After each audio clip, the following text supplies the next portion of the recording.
What's up? It's Willie McGinnis, 3-time Super Bowl champion with the New England Patriots, and I'm hanging out with my man Chris Palme. Okay, Chris does a podcast, 30 Minutes Live with CDP Podcast, every Wednesday and Friday night on Twitter, Facebook, and his YouTube channel. Make sure everybody tunes in, okay, to my man Chris Palme's podcast. Again, it's every Wednesday and Friday night on Twitter, Facebook, and YouTube. Make sure you guys check him out. Hey, everybody. Good evening to Live with CDP podcast on this Wednesday, December 15th. I didn't think I was going to make my podcast tonight. I was running some errands at 5 o'clock tonight, and my car wouldn't start, and I had to call CAA to give me a boost. I guess my battery on my car is shot, and it's not even 2 years old. So I'm probably going to have to take my car into the garage tomorrow and get a new battery, but it should be under warranty because it's only 18 months old. But it just seems like today's technology doesn't last that long. But you know what? I recommend CAA for anybody that drives a lot in town or out of town as well. So anyways, I am glad to be here tonight, and I'm looking forward to my guest, who's going to be on in a minute. Her name's Danielle McCartan. She's a radio host personality on WFAN 660 in New York, one of the first all sports stations in North America. I believe it started up in 1987, and I started listening to it in 88, 89 overnights here in Ontario with a strong radio signal. So just give me one moment, and I will bring on Danielle. And I'm looking forward to talking about her career and a little bit of New York sports as well. Just one moment, and I'm going to bring on Danielle from WFAN in New York. Good evening, Danielle. How you doing? I'm good. How are you? Can you hear me okay? I can hear and see you clearly. This technology is amazing. Isn't it? I was thinking that today. Definitely. And to honor you, I had to put on my Madison Square Garden background for you. Nice. Beautiful. Garden is a beautiful place. Oh, yes. I've been to New York twice before the pandemic struck, and I love the city. I've been to Yankee Stadium, Madison Square Garden, and it's just so much to do there. Yeah, you hit all the major spots. You gotta get next. Yes, I did 3 events in 3 days at Madison Square Garden. I did 2 Ranger games and a New York Knicks game, which was amazing. Yeah, it's a lot. Yes. So I wanted to say thank you so much for giving me a little bit of time tonight to come on my podcast Live with CDP. I really appreciate it. No, anytime. Let's do it. Yes, and I was one of the first people to listen to the station back in the late 80s overnight here in Ontario before the internet. I used to be able to pick up 660 at nighttime and listen to overnights with Steve Summers or Jody Mack or Ann Lagoria. And it's an iconic sports station. Yeah, that's crazy. Sometimes people will tell me, like, it's amazing how far the signal travels. Like sometimes, like I get a caller from South Carolina called. I got one from Canada once, and I was like, "Oh, you're listening on the app?" And they're like, "No, it's the actual signal." I was like, "What? That's amazing." Yeah, about 9 o'clock at night around here, if it's a clear night, the signal for 660 or WFAN comes in strong here. So this is amazing. I was able to listen to it before all the technology came out just the last 15 years. Yeah. Definitely. Okay. I was going to say, I'm just going to start with questions now. First wanted to ask you is, Danielle, can you just tell us a little bit about yourself? When did you decide you wanted to pursue a career in radio? I'm a teacher during the week, currently still. And I don't know. I just in college I had completed all my my credits, and so all my requirements, I should say, and all I needed were extra credits to graduate. So my roommate was taking a course called sports media on Wednesday nights, and I was like, all right, I'll do it with you. I like sports and whatever media is, So this is my senior year, and the professor was like, "Hey, you're a little short, but they could throw some heels on you. Have you ever considered a career in sports media?" And I was like, "No." I had just given a presentation on CBS Sports, actually, and that's ironic. And I was like, "No." And he was like, "All right, well, come to my office hours next week. My son works for Real Sports on HBO, and I'll be able to set you up, with at least to talk to him." And I was like, "Okay." So I went to his office hours, and I knocked and he wasn't there, and I knocked again and no one answered the door, and then just kind of went to class and that was it. And so a couple years later, I was like, I never want to think like, what if, let's try it. Let's see how far we can go. And then we'll make a determination down the line. And here we are, still going, and not any plans to stop anytime soon. I've seen some of your work on YouTube, and it's very impressive. Thanks. Yeah, a lot of research goes into that work. And what I was going to say, I got a taste of the broadcasting bug a couple years ago, and now I've been doing the podcast for a year and a half, and I do volunteer work with a cable company called Rogers TV as a camera operator, and I'm hoping this podcast will give me an opportunity in radio, because this is something I really enjoy, and I've always been a radio fan since growing up in the 70s and 80s. Yeah, I mean, keep at it. I mean, like, that's always, people say like, oh, what advice can you give? Well, it's just, make yourself well-rounded. I mean, I wrote for a while. I still do video, still do audio. And it's just, you got to keep yourself kind of relevant to all of your target, the readers, the listeners, and the watchers, So, I mean, no one ever told me that. I just kind of figured that on my own. But I mean, that's the best advice, that I can give, and be well-researched, because everybody sees through, and maybe that's my years in the classroom or on the coaching field, but everybody sees through the BS. If you're trying to BS somebody, they know it. So be sure you know what you're talking about and you're well-researched about it all. Do your homework, basically, is what you're saying. Yeah, I say it every day of my life. Definitely. Okay, and the second question I wanted to ask you, where did you attend school, and did you have any mentor or mentors when in school, and then when you were first starting out in the radio industry as well as your teaching industry? Yeah, maybe we'll do the radio. I mean, I went to a small school in New Jersey. It's not anything huge, Ramapo College. No one really knows it. But it's okay. And then once I got started in this radio stuff, Tony Reale kind of changed the trajectory for me. Like, he kind of told me how to get started, and basically it was get a blog and get a Twitter and link them and then go from there. And then from there, I would probably say Kim Jones has been, someone I always looked up from the S Network, and you're nodding your head, you know who she is. Sometimes fills in on the fan. Oh yeah. She's been good. I had a little radio show for an hour at Ramapo College on Sundays that I kind of strong-armed the kid into letting me do it after I graduated.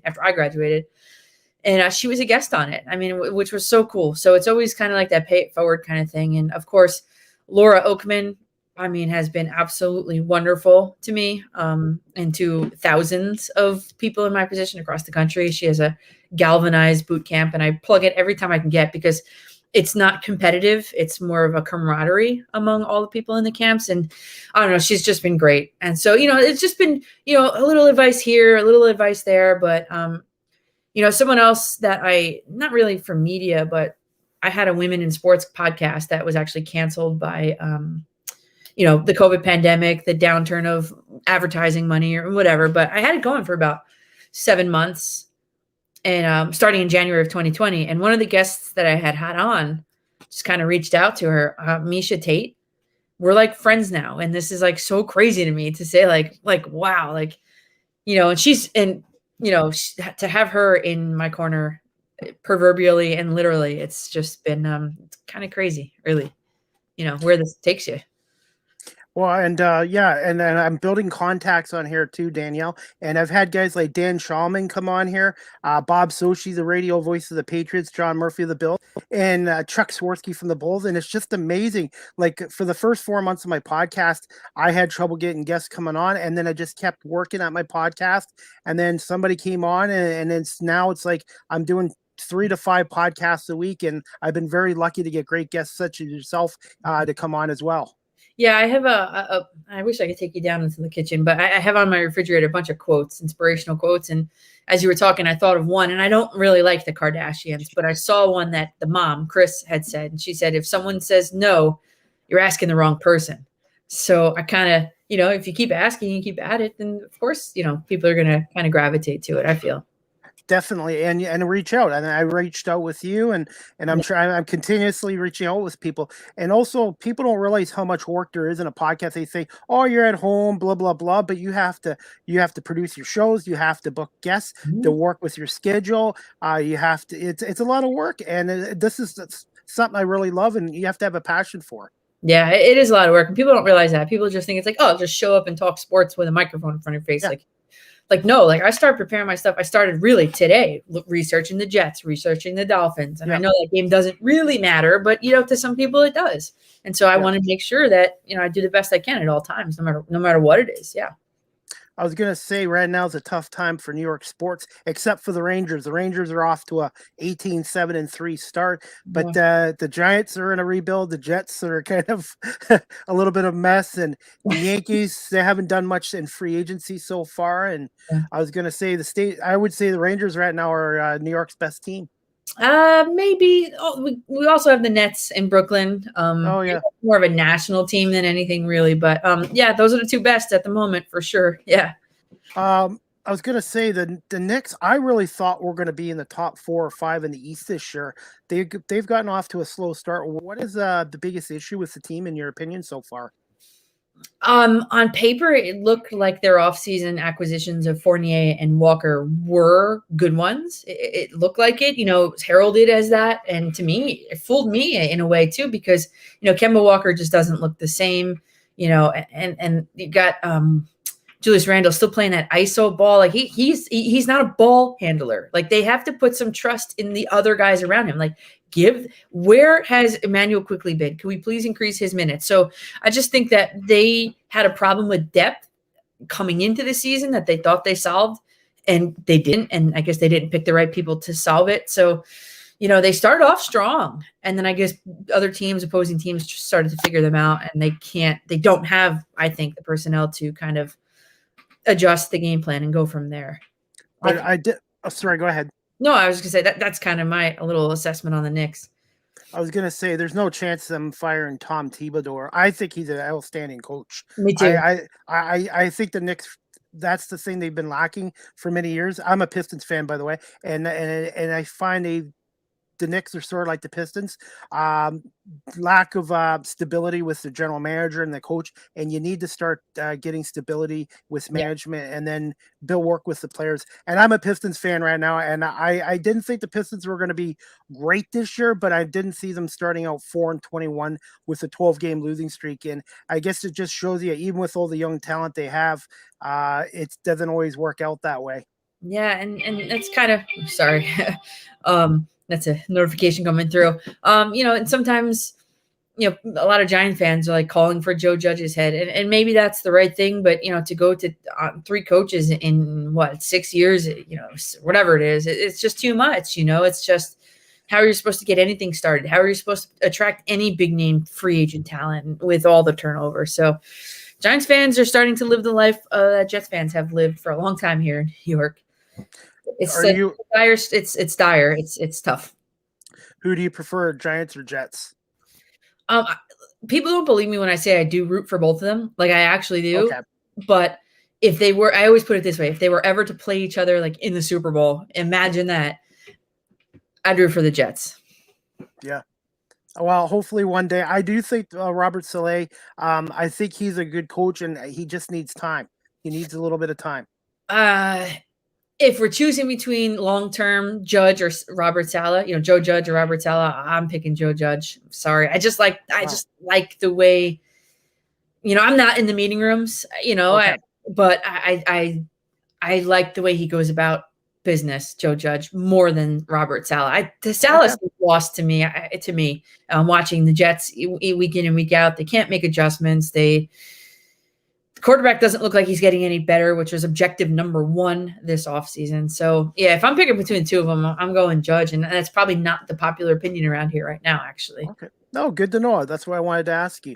I'm going to get to my next question, and that's going to be, what was your first job in radio, and how important was doing volunteer or internships to your radio career and being at WFAN? Yeah, I kind of carved my own path. I didn't really do the internship thing. My first job in radio my first paycheck in radio was the Fan, which is crazy. Wow. Yeah. But there were 6 or 7 years of non-paid work that went into it. I mean, driving all over the tri-state area. George Washington Bridge cost $16 to cross. So I was going to New York to events all the time and hustling and this and going to Jets things and Yankees things and Mets things and Noah Syndergaard's camp and Didi Gregorius's camp, and just driving myself all over the tri-state area to get myself in front of these guys, and and then with that information, put together an article. So that's kind of what I was saying before. Producing my own videos. So there was, while I say, hey, my first paycheck ever was at the Fan, it was after 6 or 7 years of 7 days a week hard work. And so people don't realize that. People don't appreciate that when you say, oh, hey, I never interned anywhere. People are like, well, then you suck. Well, actually, not really. It's just I did it a different way. And in this new age, it's doing it a different way. It's podcasting. It's doing all these different things and networking that people don't realize that sometimes the value in that is equal to a value, I hate to say it, of a communications degree. I don't have a degree in communications. No, and that's what I'm trying to do. I've already had guys from broadcasting tell me that what I'm doing with this podcast and the quality of guests, and then doing volunteer work with a major TV company out of Toronto, that should be enough to, like I said, I can relate to what you're doing. And I also joined TikTok too now to be a digital content creator and learning how to promote and market myself and get myself on the internet. Exactly. Yeah. And, I had to teach myself GarageBand, and I know it's not the fanciest software. I taught myself iMovie, which I know is not the fanciest software. Someone laughed at me one time. Oh, you do it in iMovie? I'm like, dude, that's all I know how to do. That's what I taught myself how to do. So yeah. You have to teach yourself a lot of different things that you never thought you were going to have to. But hey, it's all part of the versatility. Yeah, and it takes time, and it's called grinding away. And I realized too that I could get rejected in that, but this is something I have a passion for, and I just wish we had this technology 20 years ago. Yeah, right, exactly. Definitely.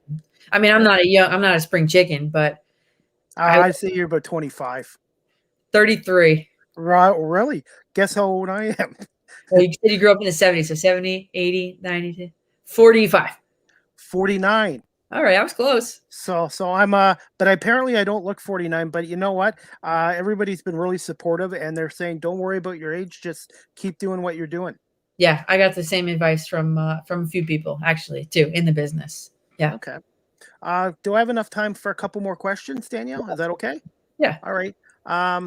How did you end up coming about the position at WFAN, and what is it like being a part of a legendary station like the Fan and working in the New York market? Yeah.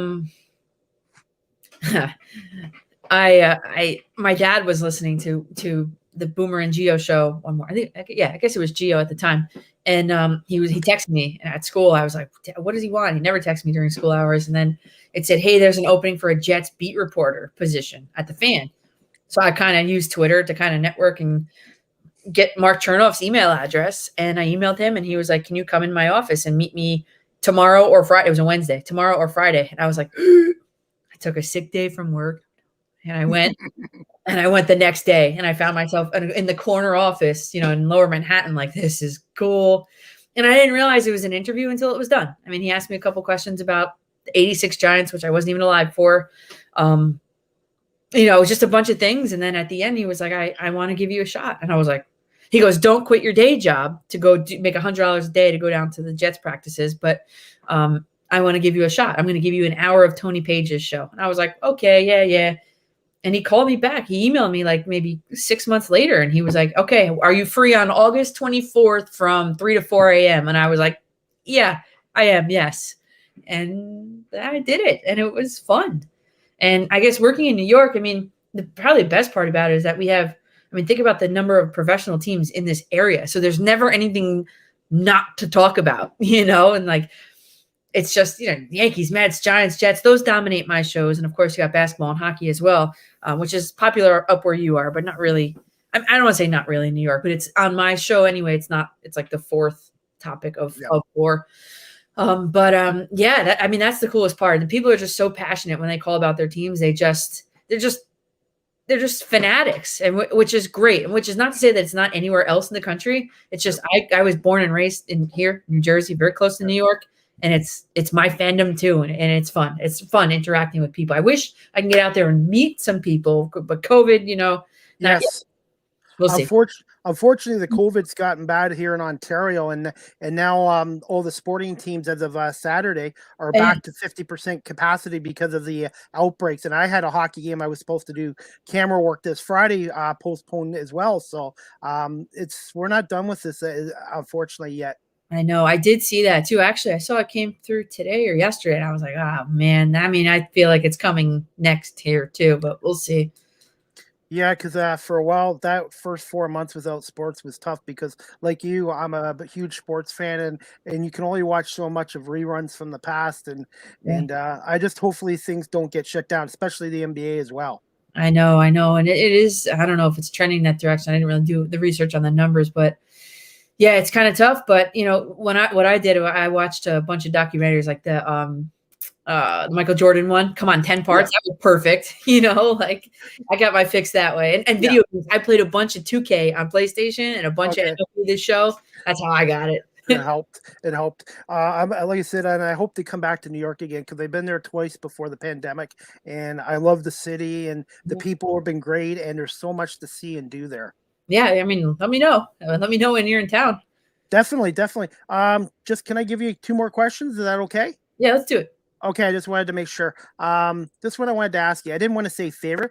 What's your most memorable story or interview you've done so far in your career and at WFAN? Memorable, huh? Man, what always sticks out to me, and I know I mentioned her already, Misha Tate on that podcast, because we didn't really talk. I mean, I'm not the biggest MMA fan. I never really watched a match before, really, or whatever, a fight before. I talked with her, really, 1 fight, maybe 2, and definitely 1. But anyway, so we talked about other things, and like she was in Singapore as VP of one of the leagues out there, and she talked to me. She opened up to me about giving birth to her son in the bathroom of their condo, and she was giving me the whole story. She started like tearing up on the interview, and I was like, "Oh my god, I don't even know you!" Like, so that's got to be probably the most memorable. Like, I just love getting reactions out of players, like laughing or crying or something. I mean, another one was, and they talked about it on all the different shows. Aaron Judge gave me a little scoop actually. And he said about the Field of Dreams game, he said, I asked him, I said, hey, any of the actors going to be there? He was like, I may have a source, but I think maybe Kevin Costner might be there. And he was, and no one was talking about it. And that was my little scoop, and it was cool. So those, I guess, are the 2 biggest things, I would say. Cool. And speaking of Field of Dreams, I was able to play a baseball game there in 2015, and it was amazing. Even though I'm out of shape, I ran all the bases, and it was just an amazing experience being on the Field of Dreams. Oh, that is so cool. I'm jealous. That is one thing I do want to do. Yes, definitely. And I miss doing my sports trips in the States and stuff. I was just at Lambeau Field before the pandemic, and that's another stadium. Even if you're not a Packers fan, Lambeau Field is somewhere you need to go as a bucket list. I was just telling my dad and I were just talking this weekend about that actually, and I was like, yeah, my brother's a Packers fan. We can go with or without him, but I want to go. It's one of those historic stadiums. Yeah, it's on the list. Just to give you a heads up, I'm an Eagles fan, so don't boo me. Eagles, Pistons, and Tigers, huh? Yeah, no Lions except for Barry Sanders. Okay. Huge Barry Sanders fan, but no, and Michigan Wolverines, and we finally won the Big Ten championship, and thankfully we didn't fire Jim Harbaugh. Right. Everyone wants to fire the coaches all the time, but thankfully in that case, it wasn't the right answer. Definitely, and nowadays everybody wants success right away, and sometimes it takes a little more time. There doesn't seem to be a lot of patience for coaching and GMs now in sports. Yeah. Okay, and that leads to my next question. Which current New York team has the best chance to get to a championship in the next few years in all New York City, like all the teams? Well, we talked about 2 of them. I would say the Nets are probably next. To get back to a championship. Yeah. Only because the Rangers have some stiff competition in their division, and of course with the Tampa Bay Lightning, of course. But so if I'm picking to get back to a championship, it's going to be the Nets. I think they have the path of least resistance currently in their league. Okay. And what's your current thoughts on the Yankees and the New York Mets? Oh man, we got to do a whole show. I got 4 hours this weekend to talk about this. But the Mets are making moves, and they were in the process of making moves before the lockout halted them. And the major question around here are the Yankees awake, or are they asleep at the wheel? I mean, they have a lot of holes to plug, and they just haven't really addressed it yet. But Aaron Boone told me, wait, just wait. Okay, we'll wait. We'll be patient. But the Mets, I mean, hopefully they hire a manager by Saturday, so I have something really juicy to talk about this weekend. But we'll see. Do they have any good candidates so far, or are they keeping it quiet? They have 3 finalists: Buck Showalter, Joe Espada, and I think his first name is Matt Quarato or something from the Tampa Bay Rays. But I haven't really delved in really yet on who of the 3. I wanted Mike Schilt, but since he's from the Cardinals, yes. Yeah, so since he's not a finalist, I got to look really at the remaining 3. I don't know if Buck. A lot of Mets fans around here are like, Buck Showalter is it. I'm not convinced. I don't like his postseason record, which is something around 400 or something like that. 3 thing. It's not good. And if the objective is to win the World Series, then you got to win more than 400% of whatever it is, 0.4% of your games in the postseason. So I'd like to kind of compare all 3 of them and kind of come out with a choice by this weekend.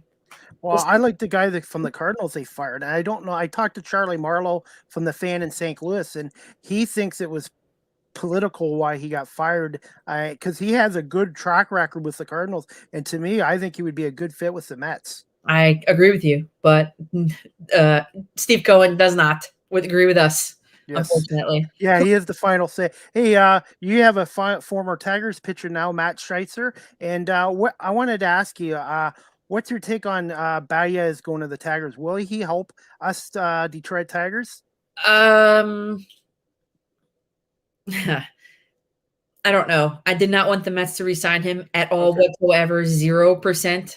The guy strikes out entirely too much. He's in my opinion, because no reporters were allowed in the clubhouses in New York, or across the league, I guess I should say. He, I believe, was a huge locker room cancer, clubhouse cancer. And it was, he gave, basically he gave the middle finger to Mets fans, and it was him. It wasn't the middle finger. It was, I forgot what they did. Oh, thumbs down. They did thumbs down. It was him, Lindor, and Kevin Pillar. Not good. Yeah, it's a big FU to the Mets fans. So is he a good ball player? Sure, if you're willing to put up with the crap that he brings along with him and the baggage. And I'm so glad that the Mets dumped him when they did. So good luck to him.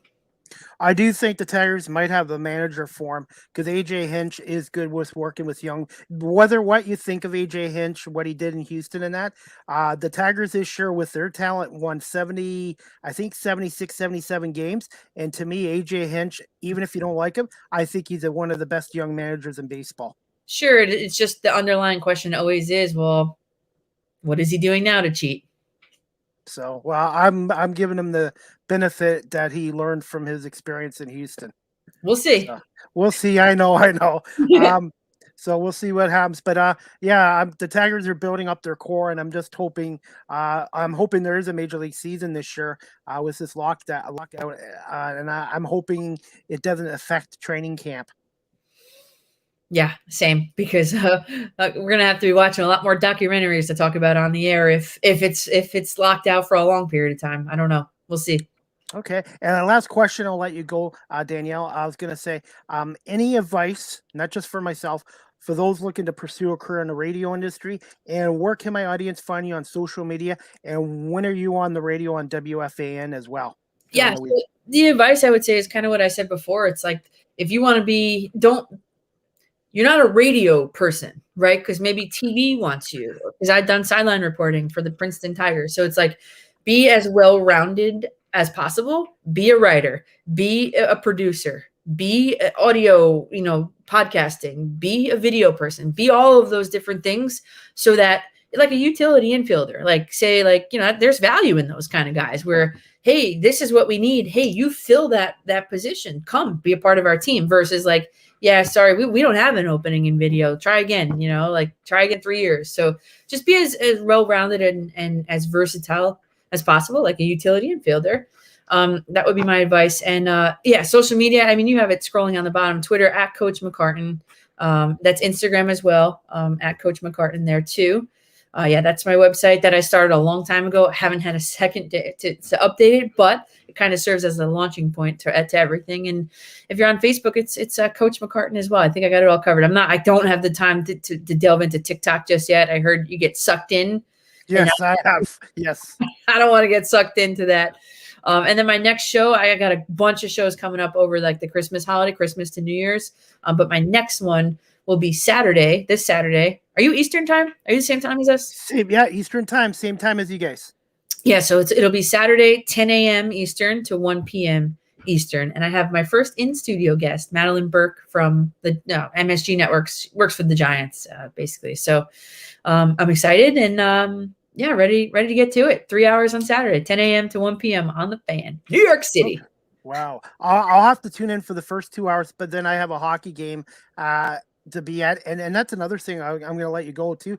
Doing camera work for a TV company, people don't realize how much work there is in a setup and a teardown. And everybody needs to do their job to make a broadcast production be successful in radio and TV.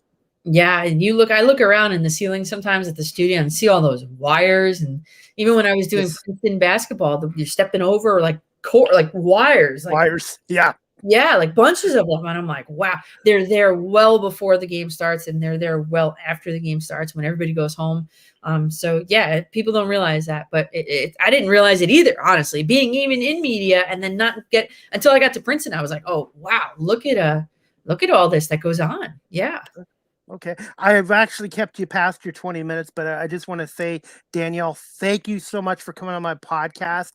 And I'd love to have you as a guest again in the future and maybe talk a little more Yankees and Mets baseball as well. Yeah, let's do it. We'll touch base again in the spring and we'll see what happens. Hopefully we'll be playing baseball in the spring across the country and your country as well. So we'll see. But yeah, you're great. Okay, well, thank you again for coming on, and we'll keep in touch on social media. Thank you so much, Danielle. Yeah, you got it. Thanks. I appreciate it. No problem. Have a good night. You too. Bye. Bye. Anyways, guys, I hope you enjoyed my podcast tonight with Danielle McCartan, radio host personality from WFAN in New York. And you can catch her Saturday from 10 a.m. to 1 p.m. on WFAN 660 on their website, or you can check them out on their app as well. And their website is www.odyssey.com/WFAN as well. And I've been a fan of that station since the late 80s. And you can listen to it on the radio here in Canada at night. After about 9 o'clock at night, the signal gets really strong as well. And you can also follow Danielle on Twitter at Coach McCartan. If you'd like to follow her on Twitter, that's at Coach McCartan. And she's got a website. Danielle's got a website, prosportsrundown.com as well. And let's read some comments first. Let's see. Hey, Trevor. Hey, Chris. Good guest. Keep up the good work. You're doing an amazing job. Let's see. Trivia questions. One day, Trevor. Let's see. I meant trivia questions. Chris, I got bad news. Washington Football Club's going to beat Philadelphia. No chance, Trevor. No chance. The Eagles will beat Washington Sunday. No worries about that. And Mark Richardson. Hey, Mark, thanks for watching the podcast. Great guest. Thank you so much. I really appreciate that. Like I said, I want to say thank you to everybody for YouTube, for watching, Facebook and Twitter, and later on my Apple podcast. And I'm going to put that on right there now as well. Live with CDP podcast. The audio version will be downloaded to Google Podcasts, Anchor FM, Apple Podcasts, Breaker, Pocket Cast, Radio Public, Spotify, Castbox, and my LinkedIn page as well. And you can also follow me on TikTok at Live with CDP. That's at Live with CDP on TikTok as well. And Live with CDP merchandise, podcast shirts are 15, coffee mugs are 15. And if you're interested in a podcast hat, they're 18 as well. And let's see, guys, I got some more sports news to talk about. Just one second. We got Thursday night football. We got the Kansas City Chiefs 9-4 at the 8-5 Chargers in LA on Thursday night. Can the Chiefs win their 7th straight game? I believe they can. Offensively, they might not be as strong as they were the last couple of years with Mahomes and Tyree Hill, etc.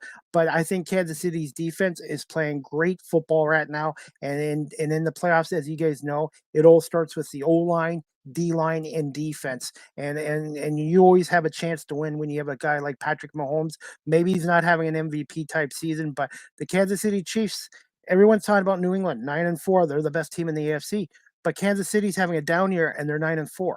And Andy Reid knows what it takes to win a Super Bowl. He's a Hall of Fame coach. So don't count the Kansas City Chiefs out, folks. Everyone's talking about New England. Don't count Kansas City out. And if Tennessee can get Julio Jones back and Derrick Henry back and get healthy, the Titans are a contender too. So everybody shouldn't just say, oh, New England this, New England that. Don't get me wrong. Belichick's done a great job rebuilding the Patriots, but they're not unbeatable by any means. Believe me, they're a good team, but they're not unbeatable by any means. And Kansas City, the way they're playing right now, I'd look out for them as well.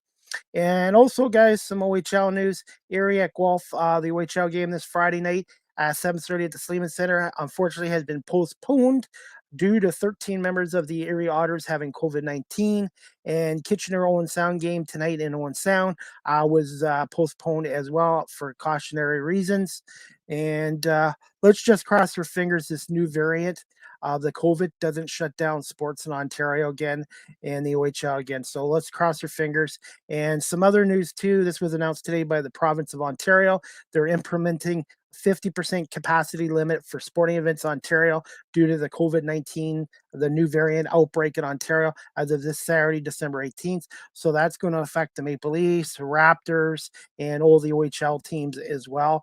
And I do agree with Premier Doug Ford in doing this. Hopefully, we don't have to go back into a lockdown again. We've already had 3 or 4 in Ontario the last year and a half. So let's just cross our fingers. People should mask up.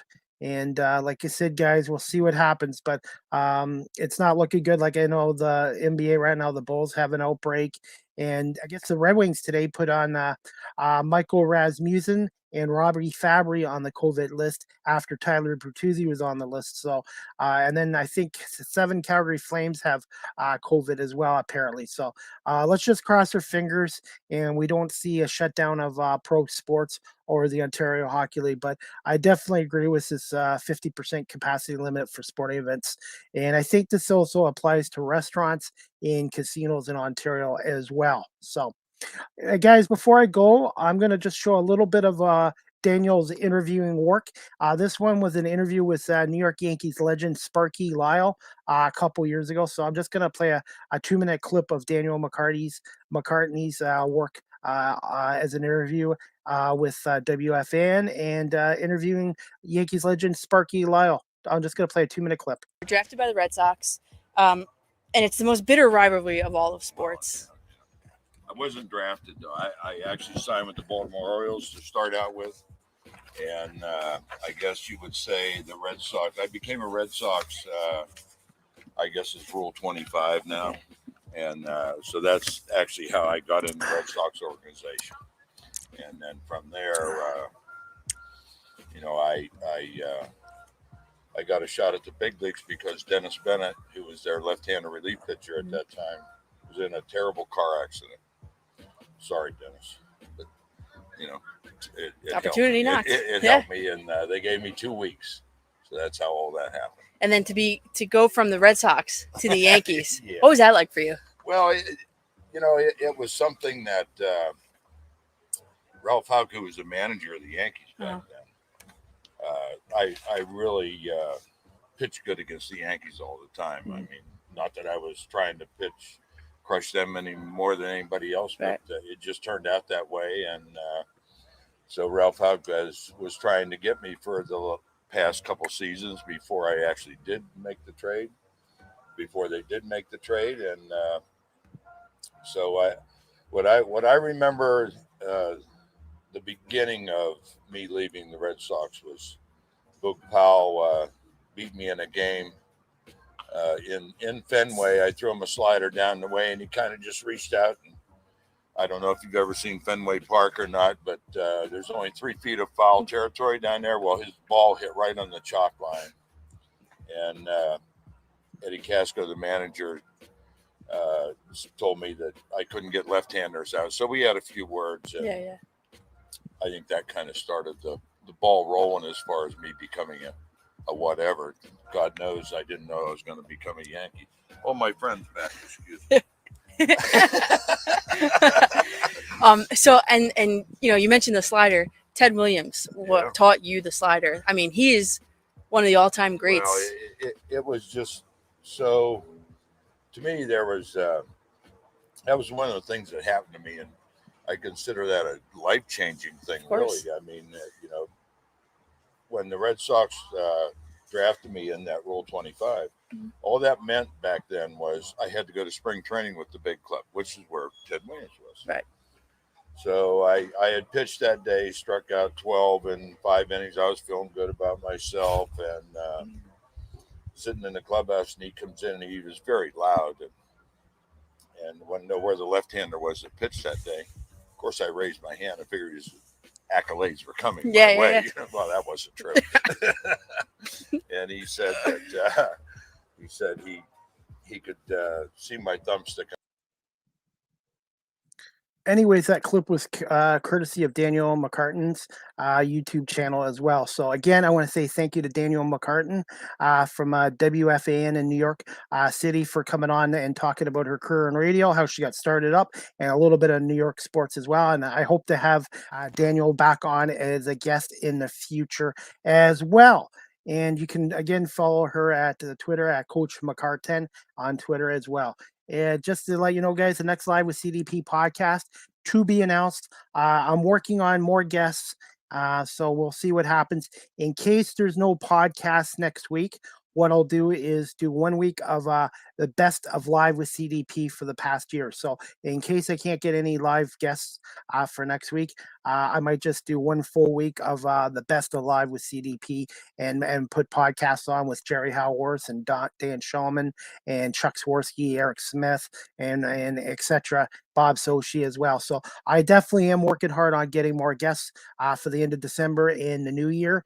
But like I said, the next Live with CDP podcast right now to be announced. And if I do have another one next week before Christmas, I will post it on my social media pages for you guys to follow and check out as well. But I just want to say again, thank you to Danielle for coming on. And again, I've had 3 great broadcasts this week. I want to thank Tom Calhoun, the Blues legendary PA announcer, for coming on, and Danielle McCartney for coming on as well. And like I said, I've been very lucky, and Adam Goss from the Toronto Argonauts. So I've been very lucky this last year and a half to get great guests. As like I said, guests make a podcast, and I've been very lucky and stuff like that. So anyways, guys, like I said, I'm hoping there'll be a Gulf Storm game Saturday against London. They're scheduled to play London at 2:00 Saturday.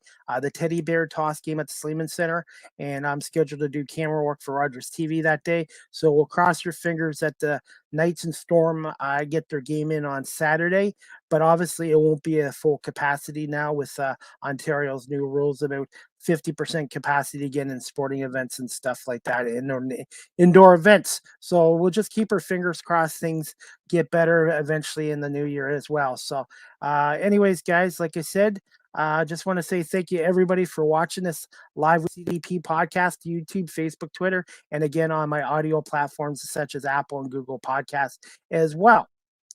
I guess I'm going to call this a show. So anyways, again, Danielle McCartan, thank you for coming on, and please check her out on social media. And like I said, guys, thank you everybody for watching this live on YouTube, Facebook, Twitter, and on audio as well. And if you guys have any comments or questions, please send them to me as well, and let me know what I'm doing well on the podcast, what could get better, and I'm just trying to keep improving every show. And let's see. Last comment, Trevor Spencer. Do you know if they will cancel Saturday's game against London as well? Right now, Trevor, that game is still a goal. We'll see. Unless London or Guelph has an outbreak, I do believe the game will be played this Saturday, crossing our fingers, but it will not be a full capacity crowd, 50% capacity. So I would say right now, we'll see. I would say right now, yes, it'll be played Saturday, but we'll see what happens as well. All right, guys, I just want to say have a great evening. Enjoy the Thursday night game with the Chiefs and Chargers. And even if I don't do a live podcast next week, I will post something about wishing everybody, or I'll say this now, wishing everybody a Merry Christmas, Happy New Year in 2022, and Happy Holidays for those who don't celebrate Christmas as well, in case. But I'll definitely let you know when my next live podcast is, and I'm going to try to do one next week. And if not, it'll be the best of Live with CDP for an entire week. So, all right, guys, have a great night. Again, thank you for watching or listening to Live with CDP podcast. We'll talk to you guys soon.